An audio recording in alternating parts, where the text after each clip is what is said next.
Well, hello, writers. Welcome to episode number 513 of Ink in Your Veins. I'm Rachael Herron, and I am so excited today about this guest, Jen Butler. You may know her from TikTok or Instagram. We're going to be talking about the avoidance journey. It is truly one of the best episodes ever. We're going to find out how doing just one thing changed everything. So please stick around for this incredible interview, out of which I got a new friend. So that's fabulous. That's coming up. What's been going on around here? I did the Beyond Affirmations workshop on Monday, and it was good. It was good. I really enjoyed leading it. It was basically about marrying um, the body and the mind. I don't even know where to point to on my body where those things are because sometimes I'm so in my head.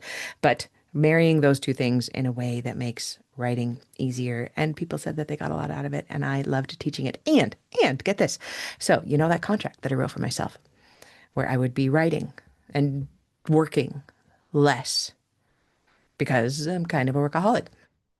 The contract said that I have to work. I love this have to work because what the contract is saying by that I have to work these hours means I can't work the other hours, or I shouldn't. Of course I can, whatever. It's a fake contract. I made it up, but I'm really sticking to it. And my contract says that I, the talent, work from 10 until 4:30 p.m. with a 1 hour lunch break, mandatory. So that's 5.5 hours a day, which does mean that I have to work faster to get things done, which I've always excelled at. So that's great.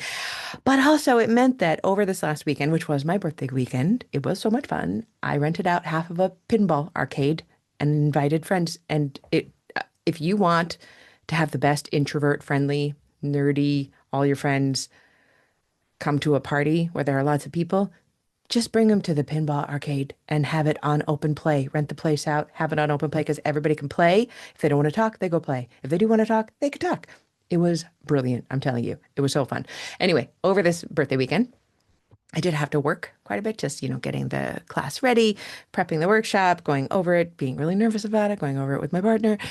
And then because of time zones, it needed to happen at 7 a.m. my time here in New Zealand. And so that was a couple, 3 hours worth of work, maybe four with preparation and, sending out the replays and everything afterwards. And so, but I was done by 9:30 a.m. on Monday, and I took the rest of the day off, and I didn't even need to use one of my personal days from my contract because I'd already worked it. It was a comp time day. I had already done the work over the weekend and early in the morning. And I tell you what, I did. I thought, oh, I could do so much with this day. What did I want to do? I wanted to get into bed and read, and I did. And it was amazing. It was one of the best days in memory. It really was. It was so good. It was so good. Anyway, so I'm enjoying the contract. What else is going on? Oh, 90 days to done and 90-day revision are open and they are filling up. So if this is something that you have been waiting to do is take these classes with me, I would encourage you to go sign up. You can go to the link in the show notes, or you can go to rachelherron.com/write, and the links are there, or rachelherron.com/90 days to done, or rachelherron.com/revision. There's a lot of ways to get there. But these are the courses that I love teaching, and I will take you by the hand. I will not do the work for you, but the amazing thing is that you will do the work. You will write your draft, or if you're in revision, you will revise your draft, and you'll get a whole bucket load of tools that are specific for you that you can use for the rest of your writing career. So this is the first and last time I'm teaching them in 2025. So if you'd like to join me, please come do that. Grab your slot. I would love to have you. We have a really, really good time, and then we all stay friends afterwards, and it's pretty phenomenal. I love teaching it. All right, let's jump into now this episode with Jen Butler. It's so good. Oh my God, you're going to love it. Here is Jen's bio. Jen Butler is a Barnes& Noble bestselling author, dark comedy screenwriter, and one of ISA's top 25 screenwriters to watch. Her work blends absurdity, emotional truth, and big existential questions, often through the lens of recovery, rejection, and being a messy human with a sense of humor. With over 300,000 followers across social media, Jen is known for sharing real talk stories that make people laugh, cry, and feel a little less alone. She also really, really loves dark chocolate and her dog, Floyd. Volume Control is her first book, and here we go. Where is the fucking button? Well, I am Hello, so hello, future Rachel. could not be more pleased to welcome you to the show. Will you please share your name and pronouns with us? Sure, I'm Jen Butler. She, her, you can toss a they in, and that's okay too. Welcome so much. Welcome with everything that is in me because I am a big fan of yours over on the Instas. And I'm not really a fan of much on the Instas or the socials at all anymore. It's just Hmm. hard to be there. Um, but I came across you. I mean, I think I want to say it was right at the beginning of your avoidance journey. Um, is that a time when you kind of blew up? Is that what Yeah. happened? Hmm. Okay. Can you tell us a little bit about that? Can we just start there? Yes, yes. So I had had some success on TikTok first, and it was just comedy videos, and I was just tossing anything out. I was making like 3 or 4 videos a day at some point because I Hmm. was like, something's got to stick eventually. What do the people want? I'll give them everything. And then I struggled a little more to gain traction on Instagram. So that's just a little background note. Hmm. When it comes to the avoidance journey, essentially, I got tired of hearing myself complain that my dreams were not coming true. And I realized that realistically, I was not doing everything within my power to make my dreams a reality. Like I would sit there and just be it's just not happening for me. And then I had this voice that was like, so if a literary manager reached out to you right now, would you be ready for that call? What? Yeah, and if a production company reached out for one of your scripts, do you have a pitch deck ready? And I was like, how dare you? And I realized, okay, I'm sitting here hiding in my what we call the hidey hole. This is my basement office. There's no Mm, light. It's great. There's no windows. I don't know what day it is or what time it is, that sounds heavenly. but it's so good and it's cool all the time. And I've got dogs and cats. It's pretty much a dream. I'm always wearing pajama pants. Like I know I look fancy up here. It's like the mullet outfit. I've got the what is it? Party. How does the mullet go? Party in Party in the business, front. right? No, wait. Business in the front, party in the back. Okay, so business, and then down here is just a really fun pajama party. Yes. So I got tired of hearing myself complain that my dreams weren't coming true. And I decided to write down everything that I could possibly do that was actually within my control, what tasks I could do, the different things that I had been avoiding, whether consciously or not. And it started with maybe 10 things at first. And then I just started spewing them all out. And I got 30 different tasks. And these ranged from writing books to writing screenplays to actually getting my screenplays out in the world, getting my books out in the world. There was also Patreon, start a Patreon, start a Cameo, make merch, sell merch, share spoken word, do a song parody. I realized, and this is something that I'm kind of giving a spoiler alert, one of the things I learned from the avoidance journey is for so long, I was trying to be everything for everyone. And in doing that, I was absolutely burning myself out. And I wasn't giving enough focus to what my true passion is, which is writing. Hmm.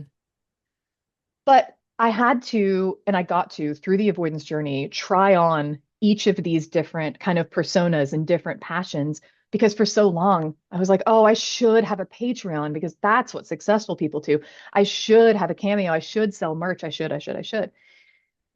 Just shitting all over myself.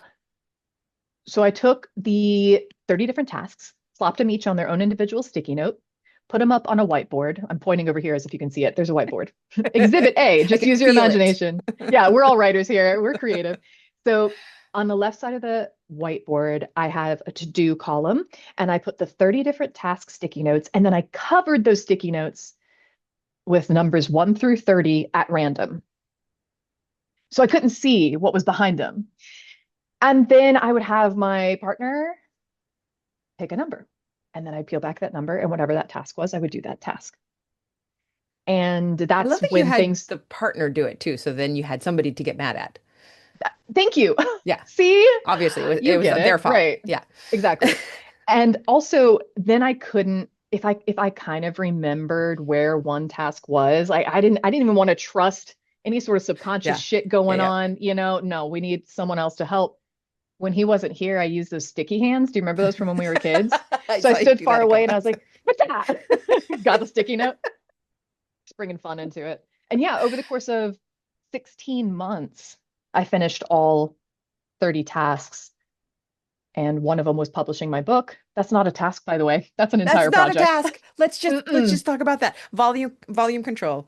Yeah. You finished it. You got it out the door. You did all. It's gorgeous. It's Thank absolutely you. She's wonderful. She's got little gorgeous. doodles. We Could love you her. describe this verbally for people? Because the vast majority listen on the podcast too. So will you describe what that Oh, book just looks like and kidding. what's inside it? Sure. So this is, I realize I say so a lot as well, and that's something I don't love. So for future you, if I go so and you can cut them out, cut as many so's as you can because it's a self-conscious thing. And then once I'm I'm aware enjoying of them. it, oh, Personally okay, enjoying. great. You like the Yep. so's. Okay, cool, Yep. cool, cool. All right. Volume control. Okay, I'll start with this. I've always had the volume turned up on life. I have never felt like I belong here. Everything is so loud and spiky, including people, and emotions are big, and it's weird. And what do you do with your hands? And then, especially when I got sober, which is a little over 11 years ago, all of my Amazing. emotions, thank you, all of my emotions and feelings and my experience of life just amped all the way up. It was so extreme and so intense that there was a long time that I couldn't even leave the house. And if I did, I had to stare at the ground. And slowly but surely, I learned how to feel safer within my body. But I also felt like I had these very different mindsets. The one that was perhaps triggered or activated and scared and terrified and or depressed and suicidal. And then the other kind of part of me was when I would come out of that, and it felt like just very different people. Because when I would come out of it, I'd be like, oh, I'm fine. I have it all figured out. That Jen didn't know what she was talking. And then I slide back down. I spent most of my time in the darker, sadder places. I would be like, oh my God, that Jen who thought she knew what the fuck she was talking about didn't know anything. Mhm. So I actually started writing down how I was feeling when I was on the struggle bus, when I was really struggling, talking to future Jen, who actually had some clouds part and could see the sun. And over the course of 6 years, I compiled all these conversations between these different aspects of self. And I ultimately bridged that communication gap and was able to come up with this book that is called Volume Control, a guidebook for highly sensitive people in a loud and spiky world. And really, it's lots of different tips and tricks for emotional regulation and how to stay still in the discomfort of being alive without getting super reactive, even when our feelings are so big and so loud. It's interesting to me that it's almost like parts work, like internal family systems, Oh, yeah. except I love, you're going into the future. It's yeah, you're doing it in the reverse way that people do it. I hadn't, that's incredible. Yeah. thank you. And something I love about the book is the way the table of contents is set up. I have it set up based on emotional state. So on kind of a 1 through 10 scale, if you will. And I even have a 0 and 11 for the people who experience those real big extremes like me. 0 is burnout. And then all the way up to 11 is like king of the world when it's like, I am the Hmm. best thing ever. Because either of those spaces and anywhere in between, if we have the volume turned up loud enough on life, I feel like I was just as apt to blow up my life in a 0, 1, or 2 as I was in a 10 or an 11. Because there were Hmm. times I was in an 11 and I was like, why am I dating this person? I could do so much better. And then I could easily blow up my life in that space. So learning how to stay still, even with the volume turned up, and how to befriend those different emotions and how to so what I was saying is a table of contents is organized by those different numbers, those different emotional states. So it really meets you where you are. And I originally wrote it for myself for when I'm like, okay, God, I'm really struggling. I'm at a 3. 3 is the fuck it's. So I have a case of the fuck it's. So I'm gonna open the table of contents. I go to the table of contents and it says, okay, read when, and then it gives you examples of read this section, read the fuck it's when you feel this, this, this, and this. And it gives you a little space to fill in your own as well as you get to know your feelings better. And then I go to the page for the fuck it's and I start reading it, and there's little baby snippets of attitude adjustments or perspective shifts or actual action steps that you can take. And there's over 100 doodles that I did. That just makes me so happy. So yeah, that's volume control. Like a And little brain hug. that was one of your post-its to get it out there. Right. Rachel, the thing That's is, excellent planning there. right, well, what I said to myself, I was like, well, I wrote a draft at some point, Yeah. the messages back and forth between myself, so it's probably fine. And I didn't really realize how much went into taking a book from the draft. First of all, I had to find where the draft was because I hadn't touched it in years. And the amount of resistance that I felt to going into the Wow. damn closet just to find my old laptop and plug it in to find the draft, like that seemed, I swear that was the hardest part of the whole thing, was just starting with that little baby task.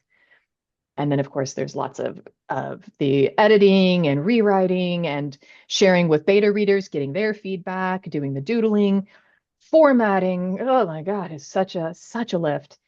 But I shared about it as I was going through it. And I think that accountability was really helpful. And also seeing how many other people were writers and creatives who also got stuck in that place of avoidance and of, dare I say, victimhood, because I was there for a long time. It's so much easier to stay hidden and say, well, my dreams aren't coming true because I guess it's just not in the cards for me. It's like, well, let's really think. Let's really get honest with ourselves for a second. So other people started to get honest with themselves, and they were posting in the comments of like, man, I really need to do an avoidance journey because there's just one thing I've really been avoiding. And it started to really take off. Now, I will say for the listeners and watchers, if you decide to do an avoidance journey, please do not start with 30 tasks. Please don't do that to yourself. It's too much. I would say like 5 to 7 and make sure they're right sized, make them small. That's how I would do it differently. Did you ever, and perhaps I saw this online, but I'm a bear of very little brain. Sometimes I forget everything. Did you ever get to a point, and I'm not sure whether you shared it or not online, where you were just like, this was the worst idea I've ever had, and I wish I had never told one single soul about it. I had the biggest moment for that with that for me was when I was about to post the first video about the avoidance journey. There was something in me that was like, Oh this no. might be, yeah, this is a big undertaking. There's the accountability of people watching. I mean, it's not the end of the world if I cancel it, but it felt like I was about to go on a really big journey. And I had this moment of like, do I really want to do this? Do I really want to take accountability and do everything within my power to make my dreams a reality? Am I really ready to do that? And I was like, yeah, fuck it, let's go. I think the other point was about the halfway point. And Hmm. that isn't that the hardest part of every creative project? Hmm. Like that hallway period where the sexy honeymoon phase has kind of worn off. And all And the some other other, ideas are coming in hot and fast. oh my God, they're so flirty. They're showing a little leg. You Yeah, know what I mean? Elizabeth Gilbert always says she wants to go kiss him behind the barn.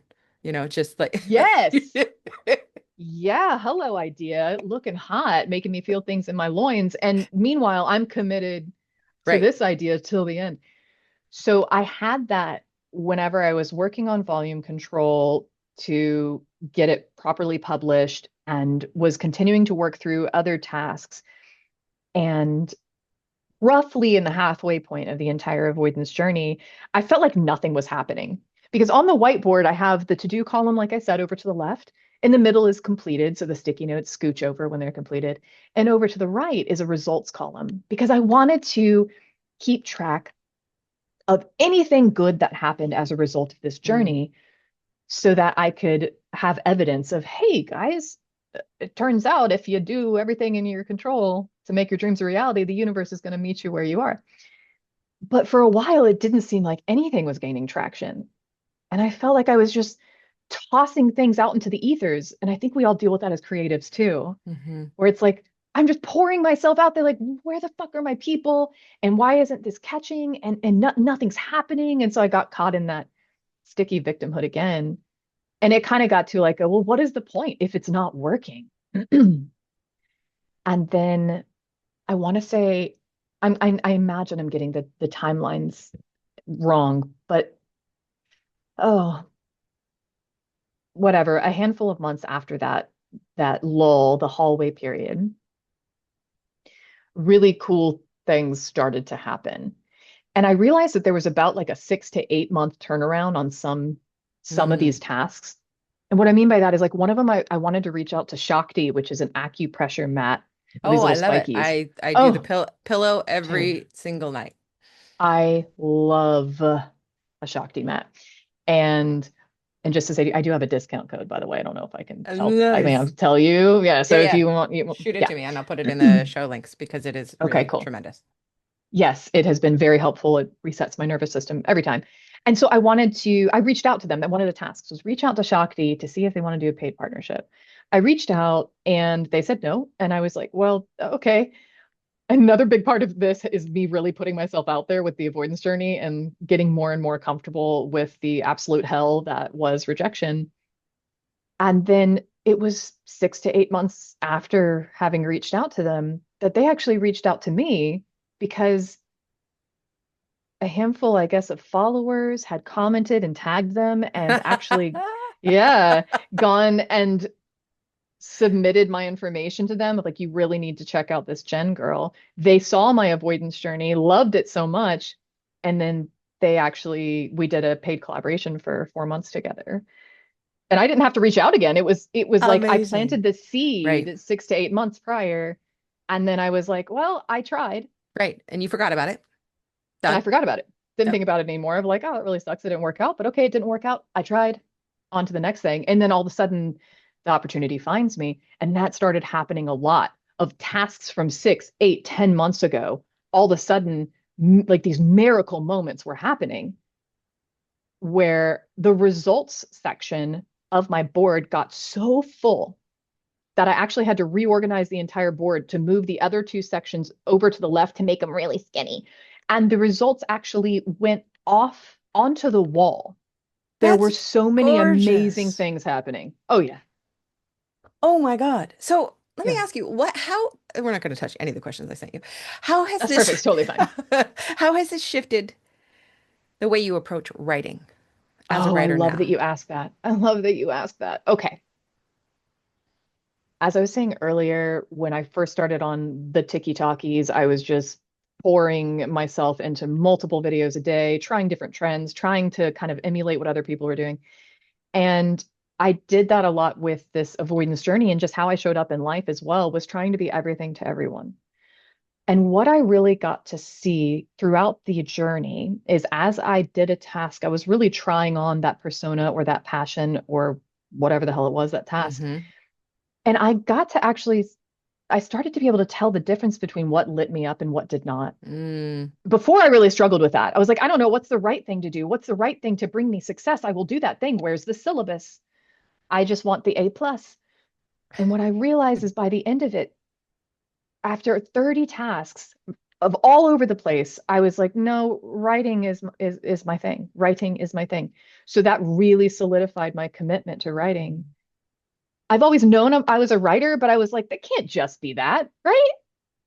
That's too easy. That's who I am. That was what I've always done. So Hmm. let me try all these other fancy things. And so to me, the journey helped me try on different things and go, nah, that's not me. That's not me. That's not me. And when it came down to it, the only tasks that really lit me up and energized me and excited me were the ones about writing. And get this, those are the ones that the universe responded to the most. Isn't that Isn't that annoying? cute? So annoying. I know. I know. Yeah, like these miracle moments of opportunities that find me. I'm like, what? How? That was all around writing for the most part. Wow. I Hmm. adore that Me too. so much. Okay, so for the writers listening who are like, well, Yeah, what can I take away? What can I take away from this? Can you give us a sure. craft tip of any sort about writing, whether that is Oh my mindset gosh. or actual on the page stuff? What's good?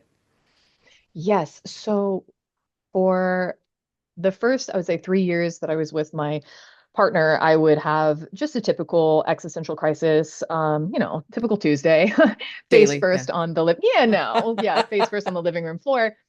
There's so many movies out there that I could write better movies than that. Like I just wish I wanted to have written a movie. I wanted to have written a book. I didn't want to write it. And he finally just so lovingly put down his Xbox controller because he was playing Call of Duty. I was like, well, shit, this is a serious moment.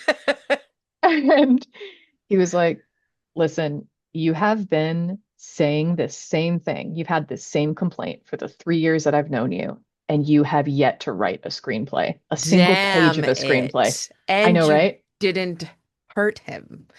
Dude, I thought it Wow. was hot. I love how honest he is. He called me on my shit. No one used to do that Yeah. because I lived so long with depression and suicidality that I think people were afraid to call me on my shit because they thought I'd just go and like rant bye. But for him, he was like, let's be real for a second. Let me reflect this back to you. He's a great mirror for me. And so yeah, of course I was annoyed and also turned on that he could see right through my shit. And so we came up with what we call the check mark system. The check mark system is this: every day, no matter what, I sit down, I open my lappy toppy, and I open that document wherever it is, if it's a screenplay or a book, whatever, and I add or adjust one word or one bit of punctuation. Mm. That's it. That's it.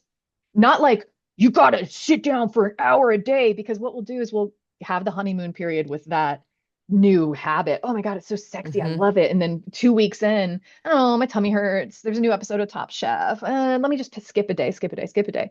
This was like, no matter what, I can open the document and add a comma and then close the laptop. So what happened was there were days that it really was like that. All day I'm like, I don't want to do it. This is so stupid. Whatever. And I'd go harump, harump, harump, open the laptop, go into the document, add a word, no inspiration. This is stupid. Close it. And then there were other days that I'd sit down, harump, harump, harump, open it up, and then inspiration is like, hey girl. And then inspiration, and I would hang out for 3 or 4 hours where Mm. it was just effortlessly flowing through me.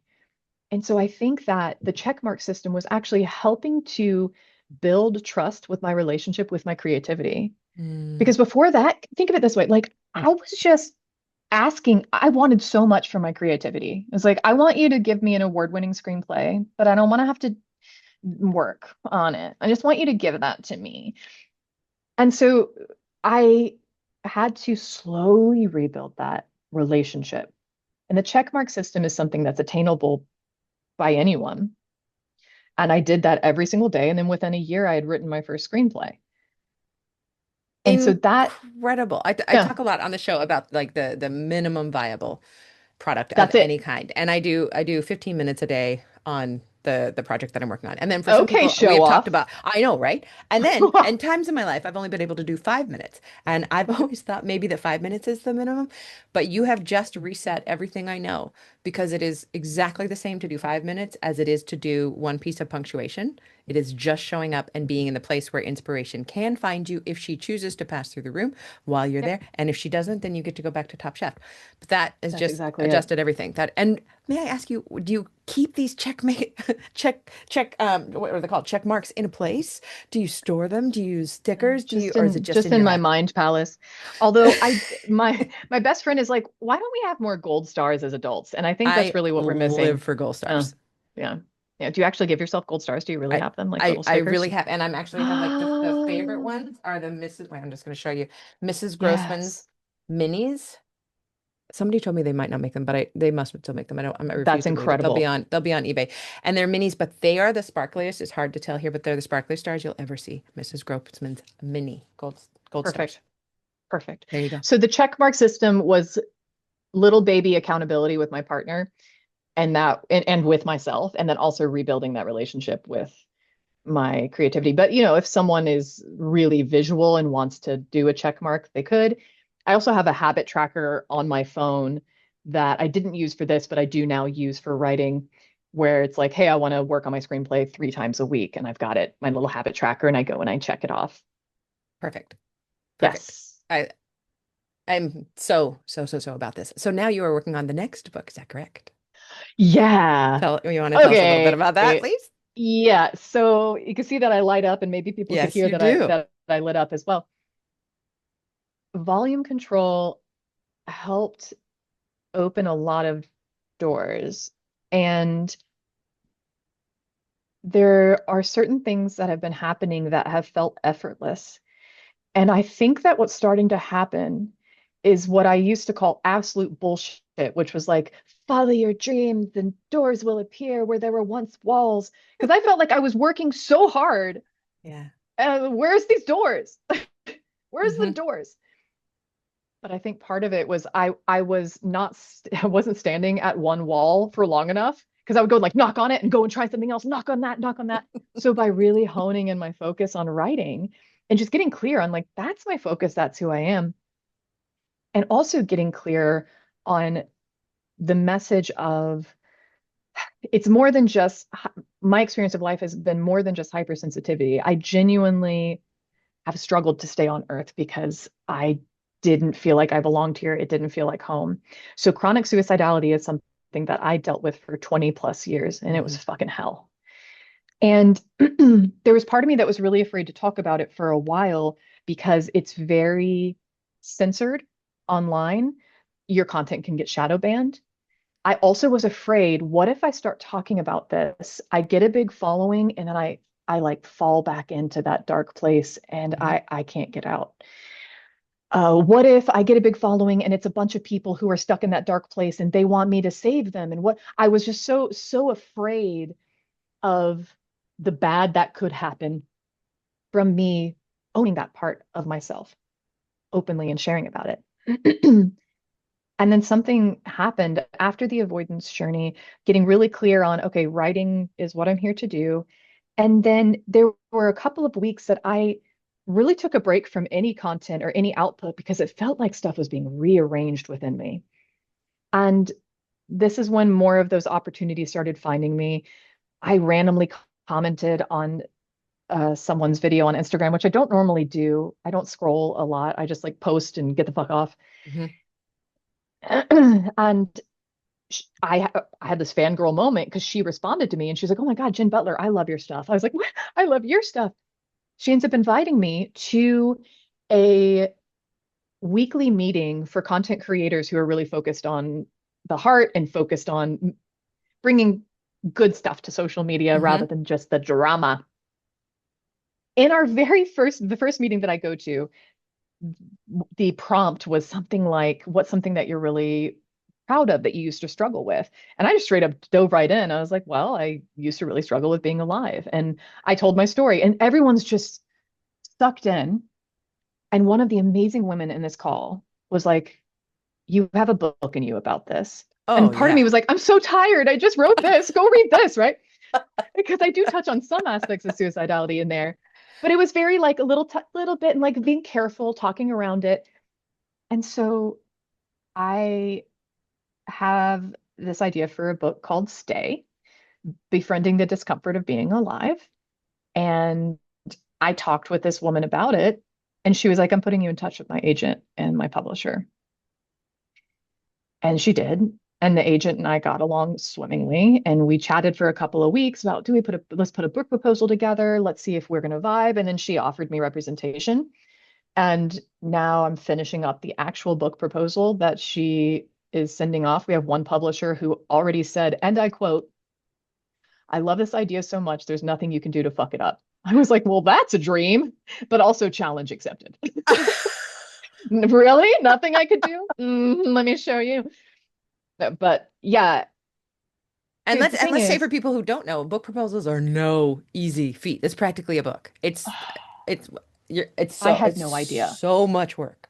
So I much had work. no idea.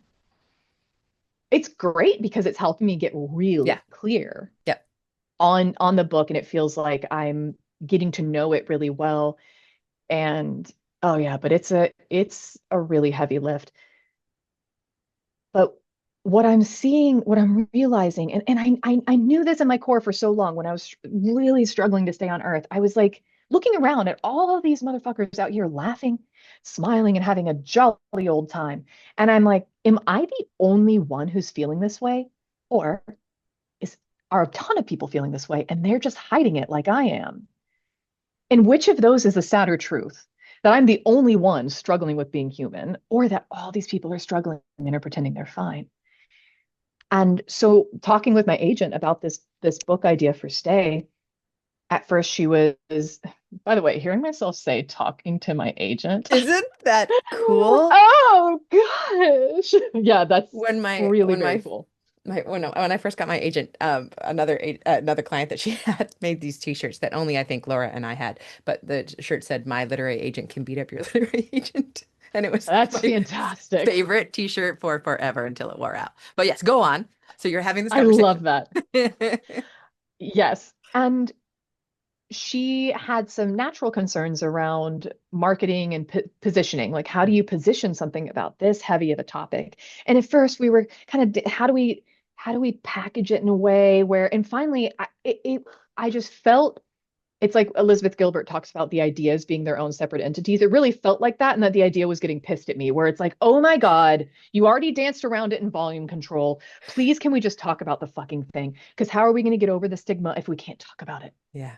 So I came back to her with this really big, heartfelt email. And this was before we had officially signed on together. And I was like, man, I might lose my opportunity with her over this. But I was just like, listen, I think so many more people deal with this than we think.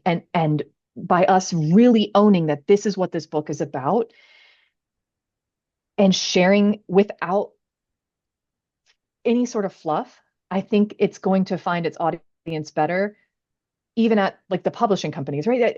It's not that Hmm. publishing companies are just everyone who works there is just immune to depression Right. or suicidality. No, Right. we're everywhere. We're everywhere, Hmm.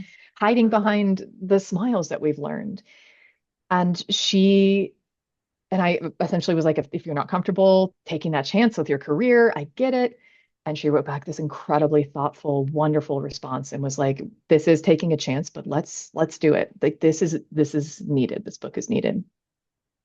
So yeah, it's a dark comedy doodled book about my journey through chronic suicidality and my commitment to stay on earth and how I got there and how I continue navigating it because it's not something that I don't know if it'll ever really go away, but I've changed my relationship with it. And so it's a book all about that. And isn't that something that we do learn in sobriety is that none of the stuff goes away. The stuff doesn't go away. The Are stuff you that I would sober like to too? change. Oh yeah, 5.5 years. Yep. Yes, yes, Yes. ma'am. Yeah. That's fantastic. But we learned that the being comfortable, not even comfortable, but getting okay with. I like to say getting okay with being okay, maybe being okay with not being okay. That's it. It's the defects that I hate are not going to go away. The defenses that I could live without are not going to go away. But I can greet them now Hmm. and say, oh, there you are. Okay, I'm going to choose to act in this way. And sometimes I choose to, I don't know if you find this, but I choose to go into a numbing behavior. Sometimes I do Yep. it for like, I'm going to do this for 3 hours and it's going to be the best numbing I have ever done. And I reload TikTok onto my phone and I get chocolate and I go deep and hard and then I pull out. But you can see it Deep and coming. hard And and pull out. yeah. Yeah. And I think that we learn those tools in sobriety and perhaps you have learned those and then like now you're just taking it to this bigger, wider audience because sobriety is a narrow niche, but mental health and depression and suicidality is a much larger niche. Yeah. And you're going there, honestly, truthfully. Yes, very, very honestly, truthfully, the first word of the book is suicide. Like, so it says suicide. Look, I said it. And there's a doodle of Ah, me going, ooga yes. booga, ooga booga. Like, let's talk about it because otherwise it's like people only talk about it in the past tense for about Yeah. some tortured soul who Yep. decided to leave. I'm like, wait, why don't we learn to talk about it in the present tense? And I understand that people are afraid to say the wrong thing and fuck up, but I feel like the biggest fuck up of all is not talking about it at all. Yep. And so maybe we give ourselves space to kind of suck at talking about it Yep. and fumble through it and recognize that that is going to get us closer to helping people decide to stay than avoiding it and making it this huge taboo thing. There are websites that blank out the word as if the word was going to ever trigger me. Like, oh no, letters that combine into a word. Cruel world, goodbye. Like, are you kidding me? Wow. Yeah. So it's I'm it's interesting and it'll be a big journey and it feels like the journey that I've been kind of training for my whole life and that I'm really just now starting on it. and the avoidance journey and publishing volume control and the different synchronicities that settled into place once I really got clear on no, I'm a writer and I'm here to tell the truth and tell these stories. Even in my screenplays, they're all on the same subject matter Hmm. with the aspect of comedy in order Hmm. to make it more palatable. And also, being human is kind of fucking weird. And I feel like we can really lean into the messiness of the human experience and connect through the comedy of it. That's the one that's interesting. I am not interested in ever Yeah, hearing about a perfect person. I have they're fake. no reason to lean in when people are being perfect Yep. around me. I'm bored. I want That's to true. We I need to want to see remember that that. for ourselves when we're Yeah. hard on Well, yeah, I would ourselves. like to be perfect. Yes. I would Yeah, like well, that's exactly. No everyone one else, else. though, has I would to like, be. exactly. Hmm. Jen, this has been such a deep and delicious treat. I cannot thank you enough for what you are doing and what you have been showing and how you have been I'm just going to say it, inspiring people like me all around the Thank world. you. So where can we find you online, please? Oh, yes. So on the Instagrams and the TikToks and threads and gosh, wherever else, it's at Jen Butler Says, JenButlerSays. Jen Butler Says. And then you can also find me at jenbutlersays.com, and that'll link you out to volume control and the merch that I made on Avoidance Journey. I haven't really talked about it since then. And some of my artwork that I shared on the Avoidance Journey, haven't talked about it since then. It's there for now, but I am doing a big rebrand. That's what the photo shoot today was all about, Oh, cool. where I want my website as well to just be I'm a writer and that's it. Yeah. And that feels very Yeah. vulnerable. Yeah, It's like very exposing to own that is who I am and that is what I do. that is where you should be. That is exactly where you should be. How about your Patreon? Thank you. How can we get there?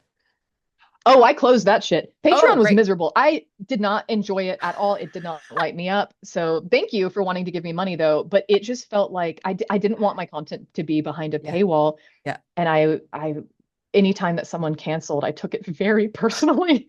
So I was like, you know what? I don't think I enjoy this. If someone wants to send me money, I have a buy me a coffee Yeah. account. So it's Yeah. like someone can donate if they want. But ultimately, I'm like, I think it's all going to work itself out with book sales at some point or public speaking. Who the fuck knows? It's going to work itself out. And so, yeah, no more Patreon, but you can come find me on the But internets. but Ooh, everywhere else. I will Yeah. say on Instagram, on the tippity top of my profile, there are these story highlights. And so I have the avoidance journey Oh, cool. in story highlights there. So it's what I was Whoa. going to do on the avoidance. Yeah. Did you drop I something? just literally threw my pen over and hit a mug and a glass. I got so excited. I'm back. Okay. Wow. Yeah. There you go. Yep. I was going to, the very last task on the avoidance journey, which is wild, was to put together an online program. And I was like, of course, it's the last task. And I put together an entire online program for the avoidance journey, and I was going to sell it, but I was like, but this isn't exciting me, and it's not Mm. writing, and I just learned. So I put together a handful of videos walking through the basics of the avoidance journey, and that is for free, and it's pinned to the top of my profile on Instagram. And I will put that link in the show notes as well, so people will just be able Glorious. to tap that button. Thank you so much for your time. I can't tell you how Thank much I appreciate you. you. Can we be friends? Yes, please. Okay, I'm that gonna sounds stop great. recording Thanks. and then we're gonna be friends for a few Oh, minutes after okay. this too. Okay. Thank you, Jen.